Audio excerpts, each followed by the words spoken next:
આજે બનાવીશું પરવળ બટેટાનું શાક, જે ખૂબ જ ટેસ્ટી એવું બને છે. એકદમ સિમ્પલ રીતે બનીને તૈયાર થશે. ચાલો બનાવીએ પરવળ બટેટાનું શાક. તો એના માટે મેં અહીંયા પરવળ લીધા છે 250 ગ્રામ. પરવળને આપણે ઉપરથી છાલ કાઢી નાખવાની છે. પરવળ બે રીતે છાલ તમે કાઢી શકો છો. એની ઉપરનો જે પાર્ટ હોય છે છાલનો, એ વધારે કડક હોય છે. ધોઈ અને લૂછી લેવાના. પછી તમે પિલરથી આ રીતે પણ છાલ કાઢી શકો છો. અને બીજું હું તમને બીજી રીતે પણ બતાવી દઈશ, કેમ કે પરવળનું શાક ખાવામાં એકદમ મીઠું લાગે છે, પરંતુ એની છાલ છે ને એ થોડી કડક હોય છે. તો અમારા ઘરમાં છે એ છાલવાળું શાક થોડું ભાવતું નથી, એટલે અમે આ રીતે પિલરથી વધારે છાલ કાઢી દઈએ છીએ. હવે આપણે છાલ કાઢી પરવળની અને એને આપણે ટુકડામાં સમારી લઈશું. તો અહીંયા હું પરવળ છે એના 4 ટુકડા કરું છું. 2 મોટા ભાટા કરી અને એના 2 એટલે 4 ટુકડામાં. હવે બીજી રીતે પરવળ તમે આ રીતે ઉપરથી આછી આપણે ગલકામાં છાલ કાઢીએ એ રીતે છાલ કાઢીને પણ બનાવી શકાય. પરંતુ પરવળની છાલ થોડી કડક હોય છે, પણ ઘણા લોકોને પસંદ હોય છે, તો એ રીતે કટિંગ કરી લેવાનું તમારે.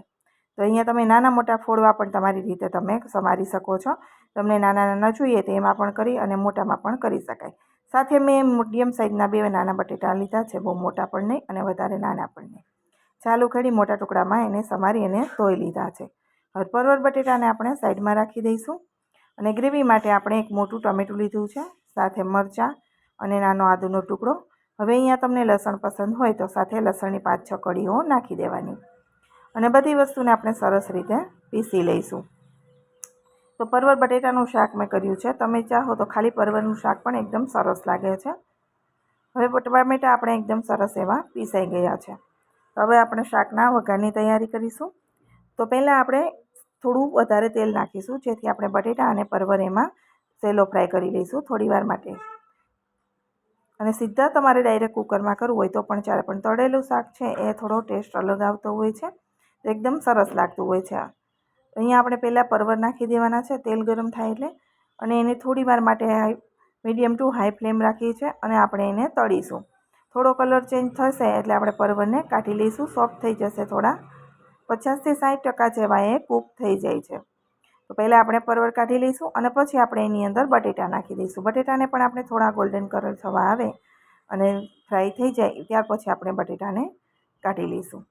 તો આ રીતે તમે ફ્રાય કરીને પણ શાક બનાવી શકો છો. અને બીજા શાકભાજી પણ તમે એડ કરો અને સાથે સિંગની ગ્રેવી કરો ડુંગળીમાં, તો આપણે જે પ્રસંગોમાં આપણે શાક બનતું હોય છે મિક્સ વેજ જેવું, એવું સરસ મજાનું પણ બનીને તૈયાર થાય. આજે આપણે થોડું સિમ્પલ રીતે બનાવ્યું છે, એટલે એ શાક મેં નથી શેર કર્યું. સિમ્પલ શાક સાથે આપણે કરીશું.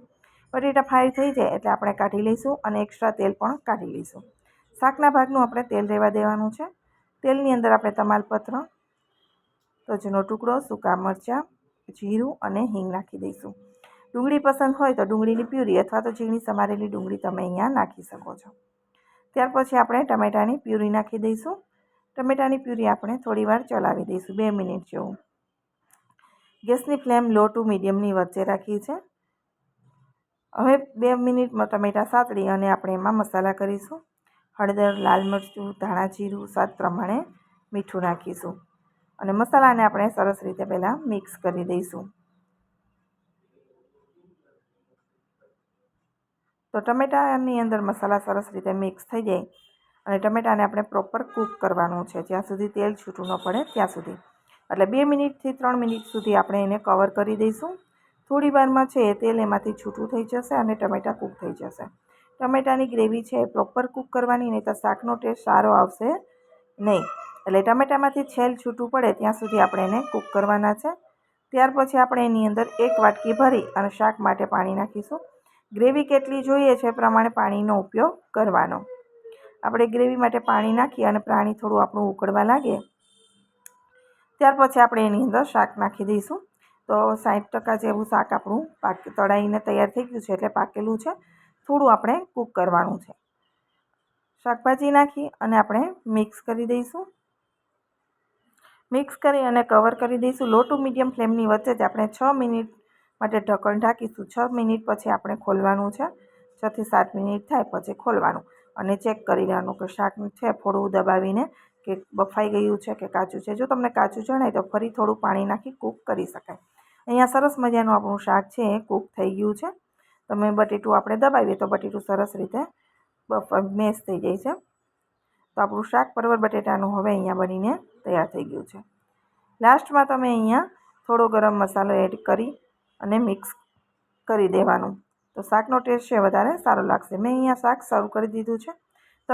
તમને પરવર બટેટાનું શાક કેવું લાગ્યું છે એ કોમેન્ટ બોક્સમાં જરૂરથી જણાવજો. વિડીયો પસંદ આવે તો લાઇક આપજો, વધુમાં વધુ લોકો સાથે શેર કરજો. ફરી મળીશું નવા વિડીયો સાથે. આવજો. Bye bye, take care.